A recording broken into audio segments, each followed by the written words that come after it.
Good afternoon. Thank you for joining PHCA for today's webinar, From the Offer to the Start Date, Strategies to Ensure Your New Hire Doesn't Ghost You. I'm Wendy Johnson with the Pennsylvania Healthcare Association. Before we begin, I have a few housekeeping items to cover. PHCA offers monthly webinars to members to receive updates from department staff on regulations, learn from industry experts on current trends and practices, and to gain better understanding of practical application tools to equip you so that you may continue to provide the highest level of quality care possible. This webinar is being recorded and will be made available on the PHCA website.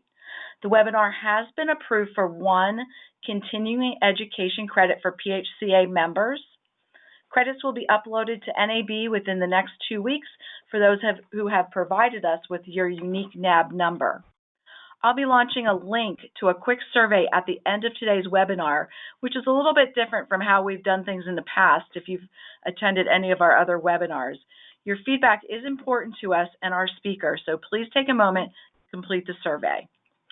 All attendees will be in listen-only mode. However, throughout the presentation, please feel free to submit your questions using the questions pane on the right hand of your screen, and our presenter will address them at the end of the presentation. Today's webinar is being presented by Jami Brett, Executive Search Consultant with LeaderStat. You've gone through the interview process, conducted the background checks, and have hired a new employee who you think will be exceptional. Now, the real work begins. Onboarding used to refer to the first few weeks on the job, but in reality, it starts the moment the candidate accepts the offer. Creating a positive experience from the very moment the job offer was accepted will increase the likelihood your new employee will show up on day one. Don't lose your employees before they even start. I'll now turn the webinar over to Jami. Hi, everybody. Thanks so much for joining us today. Thanks for the introduction as well, Wendy. I'm Jami Brett, Executive Search Consultant for LeaderStat. If you don't know what LeaderStat is, we have been around for about 20 years, headquartered in Columbus, Ohio. And we started out as an executive search and interim firm and have grown from there. But I think what's important to know is we were started by an owner-operator from the skilled nursing and rehab world, and that's also my background. I've been here about 9 years in our Columbus office, and I've supported Pennsylvania for all 9 of those years. So I probably know a lot of you or a lot of your coworkers. So before coming here, I was actually in the field myself as a multi-site director of admissions and regional hospital liaison. I grew up in the senior living industry. My mom, believe it or not, was a regional sales and marketing consultant and executive director. So I grew up running in and out of assisted livings, skilled nursing facilities, and CCRCs. So this industry is my passion. It's my legacy. And I think we do a great job caring for our residents. But one of the things that we could do to make our lives easier is take a little bit better care of our people. So let's dive in. Take a look at a couple of ideas and ways to get the candidates through the front door. Some of the objectives that we're going to cover are listed here, and I know you're all going to be very heartbroken. I'm probably not going to go the whole hour. We budgeted in some time for questions at the end, but some of the 3 main topics we're going to buzz through are exploring reasons why your new hire may not show up on day one. You're not alone in this. We see it from every side of the industry. So we'll talk a little bit about that there. Discover tried and true strategies to get your new hire engaged and excited about your organization and their new role. And then close it up with onboarding tips to help your new employees succeed. A little bit of data. The average U.S. employer spends about $4,000 in 24 days to hire a new worker. Retention is a focus in every industry. It's not unique to us. It's not just our problem here in long-term care and senior living. Turnover disrupts so many areas of our daily operations, whether it is stringing out employees with extra coverage responsibilities or call-ins, all the way down the line to items on our P&L. This is a data point referenced on this slide here. This is referencing a direct care staff level of turnover cost. We've seen long-term care benchmarking studies here citing caregiver turnover rates anywhere from 55 to 75% nationally. We actually had a client with a beautiful, newly built, state-of-the-art center. I think we always feel like the pretty shiny penny down the road gets the best, best chance at new hires, and it's not true. This client with this beautiful new building told us that in their first year, their aide level turnover was 100%. 100% times $4,000 a person. So all the things you think candidates would value, this company was offering. It was great benefits, this beautiful work environment, a reasonable workload, really high ratios of patient to staff, good culture. They were even offering free lunch for their direct care staff, and 100% turnover. So the competition for staff in their marketplace, and I'm sure many of yours, is just simply fierce. Managerial level turnover costs skyrocket compared to this $4,000. Managerial costs are estimated around 30% of their base salary rate. So to put that percentage into reality, that means the turnover cost for a $75,000 salary department head, that turnover cost associated with that employee is $22,500. So if they leave at a year, you've actually paid them $97,500, almost $100,000, as opposed to that 75. So it pays and impacts that P&L, as we referenced, to keep folks in place.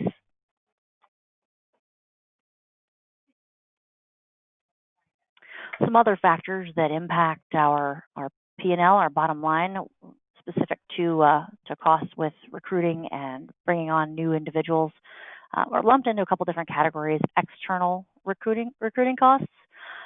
This is where your Indeed, Glassdoor, and any of those platforms that we use from a job board perspective come into play. LeaderStat as a company, we spend almost $10,000 a month on presence on Indeed and the sourcing capabilities around it. So all of that from a corporate perspective, if you're in a corporate setup, that all rolls down, is divided down to the different building levels. Also included in external costs are background checks. I've heard someone tell me that a background check for their company costs $80 a person. Obviously, volume gets you a better deal, but there's significant costs with background checking. Pre-hire assessments. If your company has any type of aptitude testing for folks coming in, usually that's done at a managerial level or higher. Those are all considered an external cost. Some of the internal recruiting costs that we see, also rolling down to building level, if you're in a corporate structure, are in-house recruiting staff, their salaries and equipment. The candidate database. If you have a system where you can name check or cross check, if you have sister facilities that are nearby, any of that technology costs money. That's an internal cost for your company, as well as referral rewards. Some people give out bonuses or gift cards to different staff for referrals that convert into a new hire. Those are all internal expenses. And so we love our metrics, hiring metrics. Long-term care is a metrics-based industry. We love to have a dollar amount attached to those metrics, don't we? So companies use various metrics to gauge success and failure from that time frame to fill. Those also can be tied to an expense, how long it takes to fill them, how long they stay, and the quality of their impact once they're there. Moving through, to state the obvious, hiring a new employee is super expensive. So you've gone through the interview process. You've done the background checks. You've hired this employee. You think they're going to be great. Everybody's excited to see them come on board. And the real work begins. We call this the black hole from yes to the desk. anyone that's done hiring in long-term care, we could write a book about some of the crazy stories we've heard. Literally a million things can happen between the signing of the offer letter and that new hire walking in the front door to become a contributor. Actually, we find that the longer it takes to get someone in the front door, the percentages drop of them actually converting and making it in. So we'll move on to our first objective. Explore reasons why your new hire may not show up on day one. Talk about some of the reasons we get ghosted. I love our candidate feedback. I think we can track and trend as much as possible, but the real word on the street, we love to incorporate into these types of conversations. Counteroffers are absolutely fierce right now. That is probably the number one reason that people are not starting a new job that they've accepted, whether they're a manager or more of a direct care level employee. We're seeing companies throw out just a little more money, make those promises that they're going to do all the things that employees been barking about for years just to keep them in place. Whether they happen or not, that's to be determined, or if they happen in the timeline that the candidate's really looking for, that's a whole nother presentation. But the counteroffer is really keeping people in place these days. A second factor that we see impacting why new hires may not show up on day one is complacency. Let's face it, it's easy to stay when all those barriers are pulled back. Most people don't go to work every day and aren't able to go to work in this competitive environment and hate what they do. That there's just too many other options. So there's a reason that they're there. They like their employer. They either like their employees. They like the commute. There's something holding them in place. So that complacency kicks in when all those barriers are pulled back. I've had a candidate tell me, at least here, it's the devil I already know. And so the third thing that we see and hear from our candidates as to why they're not showing up on day one is fear. We have this whole new word that we're all so sick of called COVID. It's got a lot of people afraid of change, afraid of a new area, a new city, and what comes with that. So we actually had a candidate cancel just the interview, not even a start. Their wife decided they didn't want to relocate anymore due to COVID. And we'd been working with them for 2 weeks just to set up the interview. That's something you would think would have come up long before the rubber met the road. But again, that was just an interview, not even a start, so not even a reality. A lot of things are holding people in place these days. Another thing our candidates are telling us is that they want to know more when they're accepting the offer, and not just through the accepting, but after. The top things that we hear once we get that offer letter process complete is, what's next? When am I going to hear from someone about pre-hire screening? When is orientation? Do I do that before I start, or do I need to figure out how to do that once I start? What do all those things look like? We advise our clients to be really proactive during this critical time after the offer is accepted. It's a black hole for a reason. Many hiring managers, we're task-oriented. We take a deep breath, check that off the to-do list, got that job filled, time to move on. It's really not done until they walk in on that first day. Here at LeaderStat, a strategy that has worked for us is really holding on tight to that candidate through the resignation, being in communication with them at least weekly. If you've got an employee that has a short time frame to start, whether it's a week or they have no notice to give, consider yourself lucky, because some of ours last up to a month, sometimes 6 weeks with vacations if you've got manager level individuals coming in. We got to stay in touch, and we recommend that you do that too. We fill that gap with information. Some things are easily templated where you can print off a list of items and use that as a communication piece and just replicate. on a regular basis. We just need a designee to execute that. We'll buzz through some of those ideas later on. We all know that the job market is strong with low unemployment rates, at least it was. This means more job seekers feel confident in their ability to gain new employment, and they're more likely to keep their options open. We know in our senior living and healthcare marketplace, the job market is so strong for skilled professionals. We can all agree that this is a candidate-driven marketplace that we work in every day, and there was a nursing shortage before COVID. Pennsylvania was lucky enough to be in the top 10 states identified. It's very competitive out there. Just to put that into perspective, beyond recruiting and consulting, LeaderStat has an interim division, and we have, through COVID, added on a direct care staff level of interim services. And for the first time ever, we are flying nurse aides to assignments throughout the country.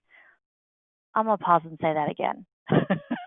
We're flying nurse aides to assignments. Candidates have options, and this market is super competitive. So we don't want to lose those employees before they even start. More times than my team here wants to admit, we've actually heard this quote, well, I never heard from anyone, so I just assumed everything was off.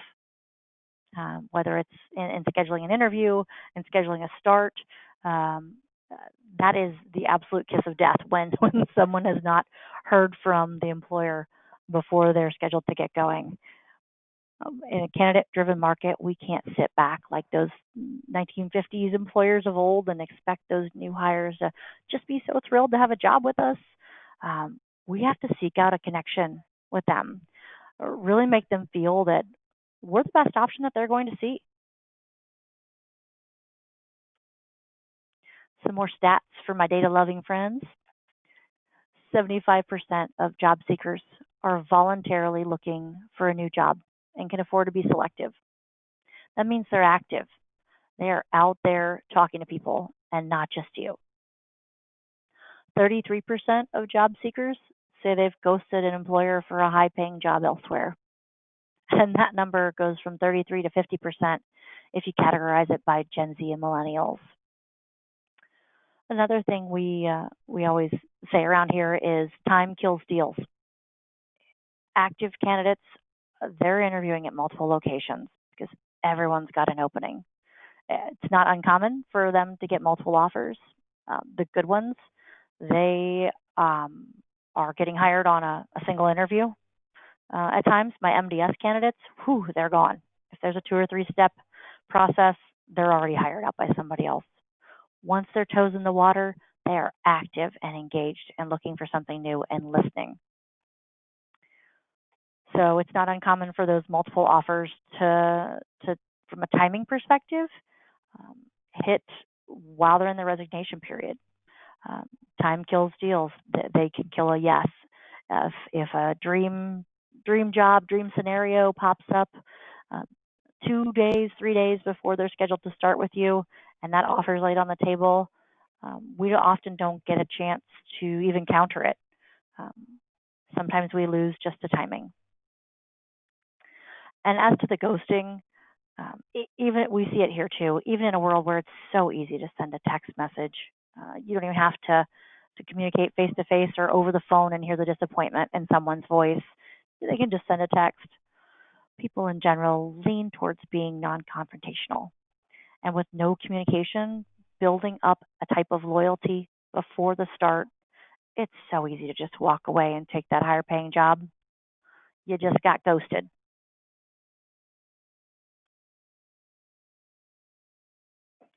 Some reasons new hires are expressing that they don't even tell their new employer that they've decided to take a different job.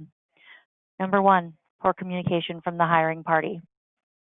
Or you're going to hear me repeat over and over and over different ways to keep engaged with that new hire once they've accepted.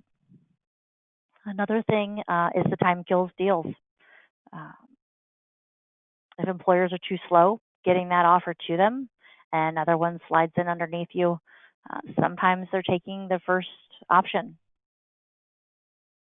And contact is the third. Difficulty getting in touch with their recruiter or hiring manager, whomever is bringing them into the organization. This is one I think that we don't think about enough from the building perspective. Our new hires need a contact that's accessible, that they can actually reach when questions come up. Someone who's available, welcoming, not always so busy that it's a voicemail or they're almost panting when they call you back because they're so busy and frustrated. There's got to be a better way that we can have a communication system flow in order to keep folks engaged before they hit our front doors.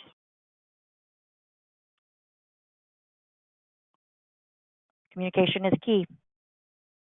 So I know that there's multiple models in the buildings that I've experienced myself on who does the hiring. If you're having an issue, you're seeing a little bit of a barrier with folks either getting in the front door or staying within that first month, it truly could be the hiring model and who's bringing them in. Are you a property where HR handles everything? Soup to nuts, they're your point of communication. Do you have directors staffing their own departments, or three, some combination of both? I've seen it fail on all three ways from a communication perspective. I'm sure you have too. And there are people who are great at this, and there are people that could really use support. So I think you have to look at your own property, your own department heads, and leadership team as to who's doing it right, and maybe try to model that through if you have a department that's struggling. No matter who's completing the process, you have to be able to tell yourself that you're confident candidates are getting the level of communication they need after they accept the job with your center. If you're losing out to your competition, they may not be. All right, moving on. Objective 2. Let's talk about some tried and true strategies to get your new hire engaged and excited about your organization and their new role with you. Every day, we hear managers processing information based on their past experiences. We all do it. We all see it. It's just everyone has a response based on their personal lens. Candidates are no different. If your latest hire is coming from a culture that does not value them, they're saying actively in the interview, my manager doesn't listen to me. I can never maintain my days off and I'm exhausted because I have no work-life balance. It doesn't matter how wonderful your team is, how great your benefits are. If your new hire doesn't show up, they're never going to get to experience it. So if they don't hear or feel from you that you want them connected, it's so easy for them to assume that they're just going to go from the frying pan to the fire. Our candidates tell us that they feel negative and anxious when they've not heard from their new employer until just a few days before start. Many even have to reach out themselves, asking what to expect, and that just compounds that negative first impression. We regularly are trying to connect from our side employers and new hires together throughout that process to get those questions answered. It is such an overlooked part of the process that when I was in a building, it was just not even a thought that we would have to be this hands-on with this part of the process. But sitting on this side of the desk, I can tell you it is probably the number one thing that I've seen that we can improve on in the industry. So we've established that new hires are craving to connect with the organization once they've been hired. So how do you feed that? Onboarding starts the minute the candidate accepts the offer. Creating that positive experience from here forward is definitely pushing you towards them coming through the front door on day one. We call it pre-boarding. It's honestly a whole separate process on its own. And the last thing anyone in long-term care wants is another process. This one can be easy, though, I promise you. Don't roll your eyes or hang up. There's no need for another committee. There's no need for another meeting. All you have to do is talk about it. Talk about it when your leadership team is together on your regular daily meetings. Like any other goal, nothing's achieved without focus. So make hiring and where those hires are in the process a quick part of your daily conversation and assign tasks around it. We've got to be in contact with our new hires, and there's so many ways to do that. Some not appropriate by email. I know I'm not sitting at my desk, worrying about my personal email all day. I know our direct care staff are not heavily, email entrenched individuals either. Phone calls, text messages, all technology that's not being utilized. This time of silence, once candidates accept and before they start, can really bring in some doubt and speculation. So we believe firmly that the direct manager should be leading the charge for the team to welcome a new hire. If you're lucky enough to have an HR designee on site that can lead that process, that's great. But in my experience in the buildings, the dietary manager is usually leading the process for hiring a cook. DONs and ADONs are leading the process for hiring a unit manager, so on. So while different things are going to be more meaningful to different departments, every new hire wants to feel welcome. A few ideas to potentially incorporate to do this. You can mail some type of a welcome packet. It doesn't have to be in the mail. We can always copy them on we call it an all-skate company email here. Whenever a new hire is brought into the team, the welcome comes from their direct manager. It is all-skate announced out to the entire team, their new role, of a little introduction, a little bit about their background, their personal email. And what we do is we flood that inbox with welcomes from their new team. It supports our claim that we're high touch. Everything that we're telling them, from the interview process through about how we're different, we're reinforcing that with a welcome. When I was in a building, we wanted to welcome our new residents in this same way, whether it was a long-term patient or a rehab candidate. The admissions team, we were setting up welcome packets for our new guests and had them waiting on the bedside table when they're admitted. Those little touches that cost nearly nothing reinforce the good things we were saying on our tour and how we take care of people. We can do something small internally as well. It doesn't have to be expensive. For example, your welcome packet could be a handwritten note from the manager, a company brochure, some benefits information, a company roster. If you have swag, great. Everybody loves a little logoed item. I love my LeaderStat swag. I'm wearing a shirt today. It says LeaderStat on it. But if you don't have that, it's okay. Just a little thought is always so welcome.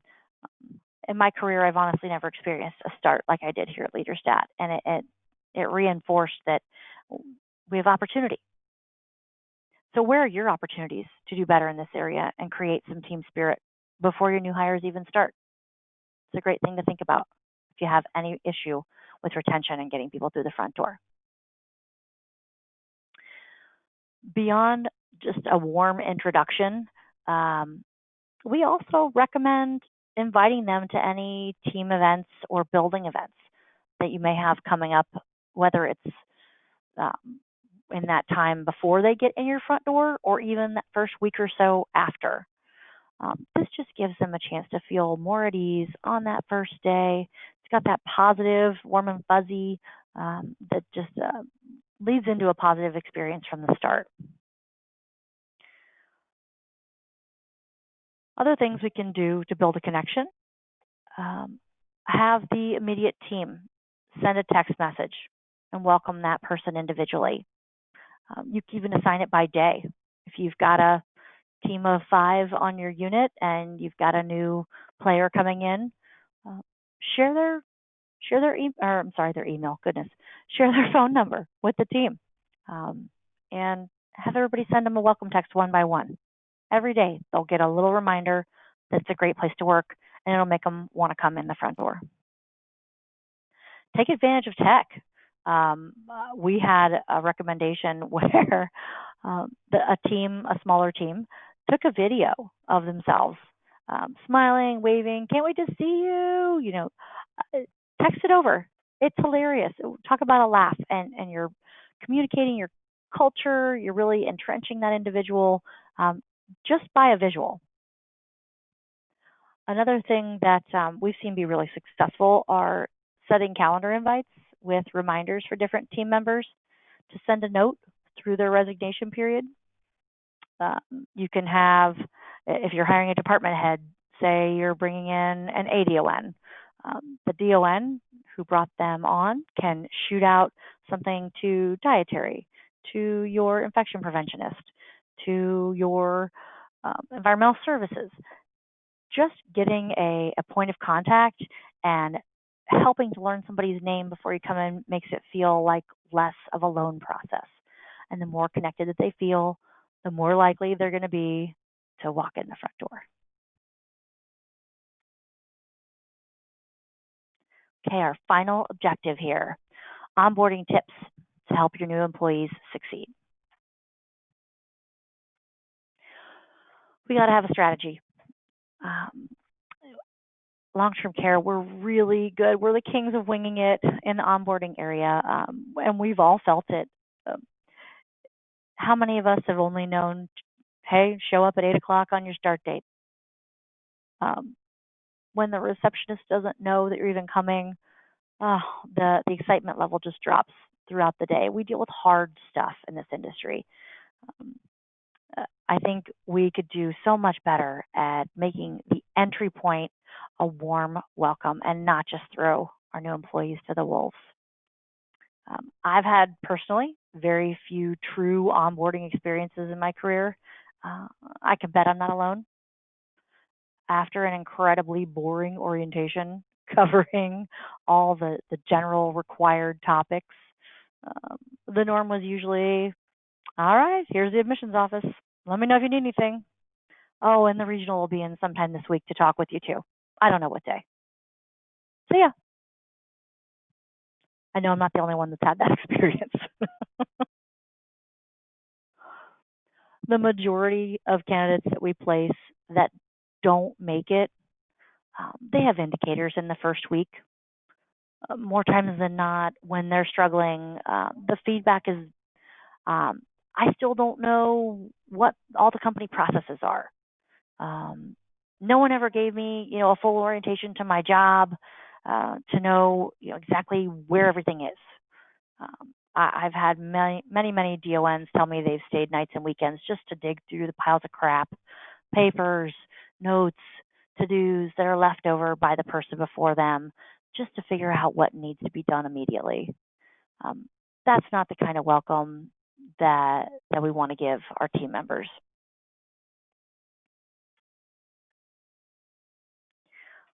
Our candidates tell us that when they feel most prepared and successful in their new roles, they've gone through a planned on-site orientation. I mean, who doesn't like to feel prepared? I have yet to meet the person who handles life best every day by just taking it as it comes. Our team members want to do a good job. They want to feel they're contributing. We can do better at giving them that opportunity and that great start. So do they know what to wear? As it's a scrubs culture, are we progressive? Do we wear jeans? What does that look like for me, for my job? Where do I report? Do you have multiple entrances? Is there a certain area for parking? Where do you want them to be to show up? What time do I need to be there? Is lunch provided? How much time do I have to run out and get something, or should I pack just to be safe? And today, what PPE is provided? what do I need to bring on my own? Do you guys have masks? Do I bring my own? Are those laundered at the facility? What's the requirement here? I just want to play in the sandbox and do it right. Ask your teams what they wanted to know, um, and empower some of them and let them come up with a list of what to know before you start for your new hires. Out in we have an office in Arizona that's really small, and one of our newer employees actually did this. And when we hired someone behind them, they were so thankful for it. It was just little things that we don't think of as long timers in the roles and in the buildings.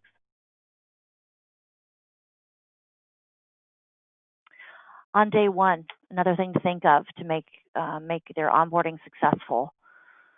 Are all staff aware that a new team member's starting? Does anybody know their name? Are they walking up to the front desk and is the person there saying, "Oh, I didn't know you were coming.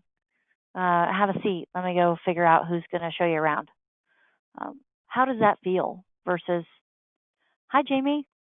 Glad to see you. Have a seat. I'll have Teresa be right with you." It's just a totally different feel from walking in the front door. Workstations. I think we overlook a place to be. Are those all set up and ready to go? Are they functioning? If they were moved from one location to the other, has anyone tested it out to see if the medical record is even coming up for them to do what they need to do? And a set schedule. This is something that I was absolutely blown away. 9 years ago when I came in here, I was escorted to my station where I was going to be. I had a full calendar of the week view printed off on my desk. I had appointments set up with different leaders. I had at my view when lunches were planned for me to be meeting with others, and when I was on my own.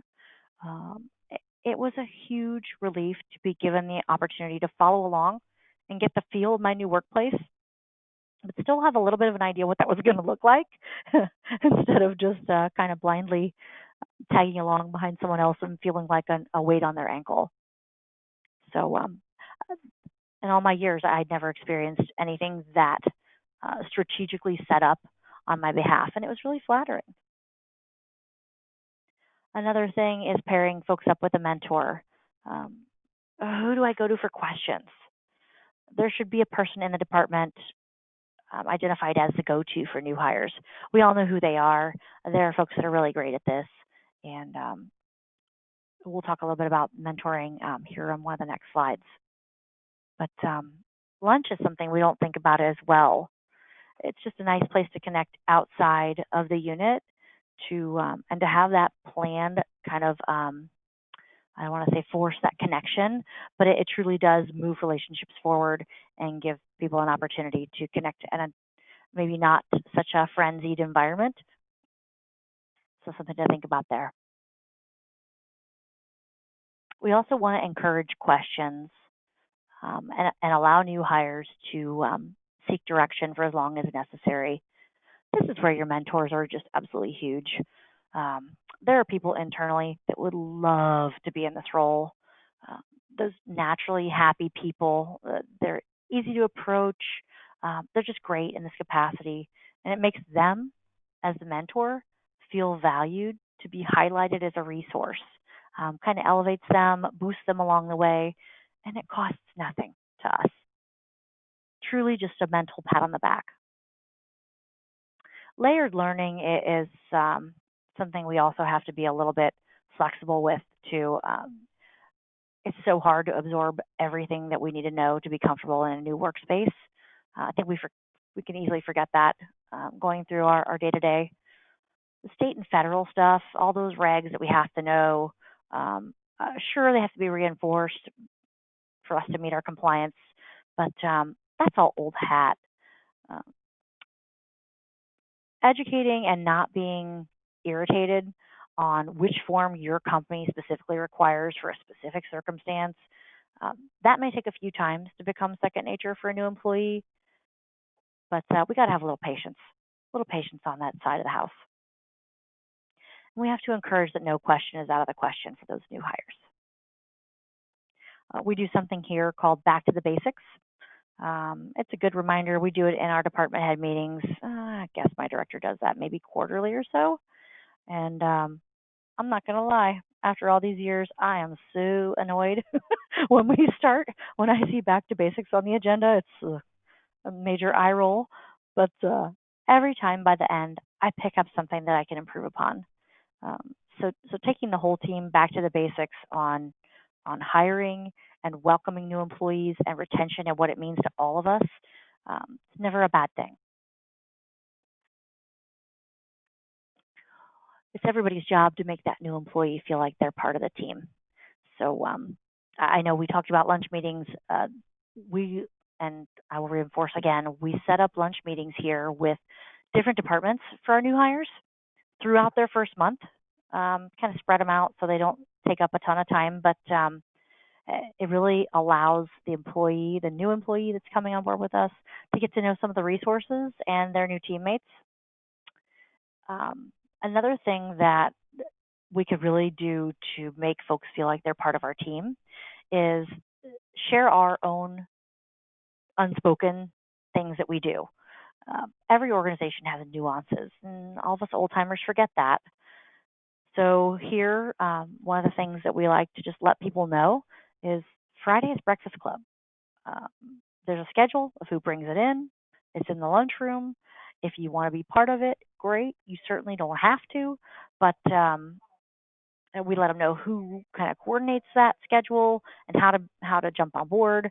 That's just one thing here that is something that's really easy for us to forget, and we did forget it once with an employee, and we felt really bad because they brought in this like bag of breakfast from like a bagel shop, and sure enough, someone had gone to the trouble of putting a full spread for the team together on their breakfast day, and that new employee didn't know, and that's not a fun way to start for them. Another thing that we don't always think about sharing is, for example, Thursday is a dress down day, and what we're allowed to wear in the building. If your team normally wears scrubs and they can wear jeans that day or whatever that looks like for you, don't forget to share those things. The last thing they want to do is be the only one that shows up in scrubs when everyone else is dressed differently. Another thing that I know goes on for the units sometimes are if there's a competition for a gift card or some type of a spirit thing going on, clue them in. Let them know what the goal is. Just all little things to bring folks into the fold. Knowing those organizational norms, that's going to make them feel included and part of the team on day one. And when that other interview that we talked about in the beginning of the presentation comes calling, your new hire is now feeling more connected to your team, and it makes it that much harder for them to pull away. Establishing a thoughtful hiring process that makes your new employees feel welcome from the day they receive the offer is going to help your organization to avoid being ghosted. And now we'll open it up for questions. Thank you so much, everybody. Thanks, Jamie. That was good information. There were some things that I think we're doing right here at PHCA, so it was good to hear, and I'm sure there's things we can do better. So those were all good tips, and hope everyone got something that they can, a takeaway that they can start implementing right away. And I know I love to get stuff, so we always have something here at PHCA with our logo. Yeah. So everybody loves getting stuff. So I think good advice. Our question portion is open, so if anyone has any questions, please type them into the questions pane in the box on the right hand of your screen, and we'll just take a minute or two to wait for any questions to come in. Again, I think it was really great information that Jamie shared today. And I do want to remind you again, for those of you on the call, just sit tight. I'm not exactly sure what it looks like on your end, but sit tight for the survey. It's just a real quick survey after the webinar today. It will pop up. It should pop up on your screen when I'm closing out the webinar here in a little bit. So just take a look at that and just take a minute to give us that feedback. It is important to us, and we try to use that, and our speakers, I know, like to use that information as well. All right, I don't see any questions coming in, so yeah, pretty straightforward stuff today. Yeah. Absolutely. I will be sending an email with Jami's contact information. So if you do think of anything, feel free to reach out to her. I just, again, want to thank Jami for her time today and for presenting on the topic. Be a reminder, be on the lookout for more PHCA webinars on our website and through emails. We're adding some all the time. So there are some coming up in the coming weeks, and we'll look forward to having you with us then. Best wishes for everyone to stay safe and well during this continuing challenge with COVID. We appreciate everything you all are doing in your facilities to maintain and keep residents safe and happy, as well as your employees. So we appreciate what you're doing. We see what you're doing. You all are rock stars, and we want to thank you for your efforts. Have a great day, and everyone, please stay well. Thank you, everyone.